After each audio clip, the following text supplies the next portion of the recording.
নমস্কার বন্ধুরা, সোনালী স্বপ্ন চ্যানেলের পক্ষ থেকে আমি সুপর্ণা আমার সকল বন্ধুদের স্বাগত জানাচ্ছি। সকল বন্ধুদের ভালোবাসা জানিয়ে আজকের এই ভিডিওটি আমি শুরু করছি। আজকের ভিডিওর বিষয়বস্তু হচ্ছে কার্তিক ঠাকুরের জন্মকাহিনী। কিভাবে কার্তিক ঠাকুরের জন্ম হয়েছিল সেই সকল বিষয়ে আলোচনা করব।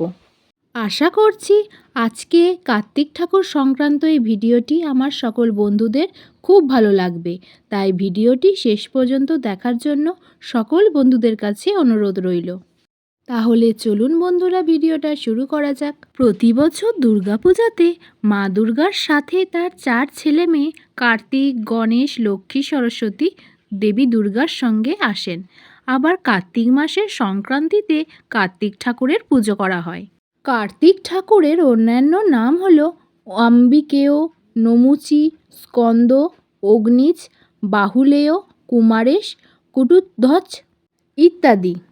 হরপার্বতীর আদরে ছোট পুত্র কার্তিক, গণেশ তার দাদা। আবার কোনো কোনো পুরাণে বলা হয়েছে কার্তিক বড়, গণেশ ছোট পুত্র বলে উল্লেখ করা হয়েছে। এসব নিয়ে নানান মতপার্থক্য আছে। কার্তিক দেবসেনাপতি।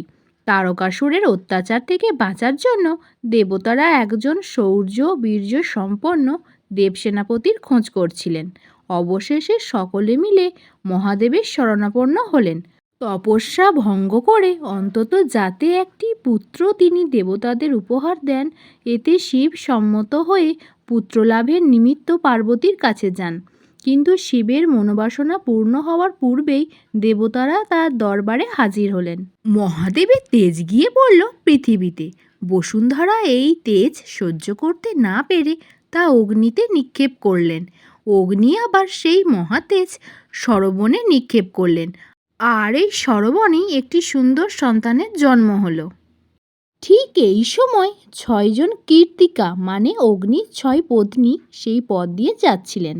তারা শিশু সন্তানটিকে আদর করে বাড়ি নিয়ে গিয়ে মানুষ করতে থাকেন এবং স্নেহ ভরে তার নাম রাখেন কার্তিক। কার্তিকের দেহ তরুণ সূর্য সদৃশ, জ্যোতির স্বরূপ, সুকুমার, তপ্ত কাঞ্চনবর্ণ, শক্তিধারী, দ্বিভুজ, উন্নত চক্ষু। তিনি সর্বদা সৈন্যদলের পুরোভাগে অবস্থান করেন।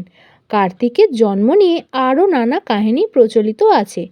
যাই হোক, পরে পার্বতী অতি সুন্দর ও লাবণ্যময় কার্তিকের জন্ম সংবাদ পেয়ে তাকে বাড়ি নিয়ে আসেন। এবার জানা যাক কার্তিক পুজোর পিছনে কী পৌরাণিক কাহিনী লুকিয়ে আছে।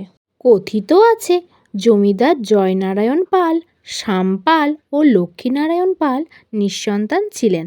1853 সালের দিকে একদিন রাত্রে স্বপ্নে জয়নারায়ণ পাল আদেশ পান তাদের 3 ভাই কার্তিক পুজো করলে তাদের সন্তান হবে। তাই তারা 3 ভাই মিলে ঘটা করে কার্তিক মন্দির তৈরি করে একসাথে 3 কার্তিকের পূজা করতে লাগলেন এবং কার্তিক পুজো করার পর তাদের সন্তানও হলো। সেই থেকে মর্তে কার্তিক পুজো প্রচলিত হলো। তো বন্ধুরা, আজকের এই ভিডিওটি আপনাদের কেমন লাগলো প্লিজ কমেন্টে জানাবেন। ভিডিওটি যদি আপনাদের ভালো লেগে থাকে তাহলে ভিডিওটিতে একটি লাইক করে দেবেন, শেয়ার করে দেবেন। আমি মূলত পূজার্চনা, আধ্যাত্মিক ভক্তিমূলক কাহিনী, পৌরাণিক কাহিনী ও নানান অজানা তথ্য সংক্রান্ত ভিডিও দিয়ে থাকি। আমার ভিডিওগুলি যদি আপনাদের পছন্দ হয় তো যারা নতুন বন্ধু আছেন প্লিজ আমার চ্যানেলটিকে সাবস্ক্রাইব করে পাশে থাকা বেল আইকনটি প্রেস করে অল নোটিফিকেশানটি অন করে দেবেন, যাতে আমি ভিডিও আপলোড করলে ভিডিওগুলি সঙ্গে সঙ্গে আপনাদের কাছে পৌঁছে যায়। আজকের মতো এই পর্যন্তই। আবার দেখা হবে আপনাদের সাথে পরবর্তী নতুন কোনো ভিডিও নিয়ে। সবাই খুব ভালো থাকবেন, সুস্থ থাকবেন, সাবধানে থাকবেন আর আমার পাশে থাকবেন। টাটা বন্ধুরা।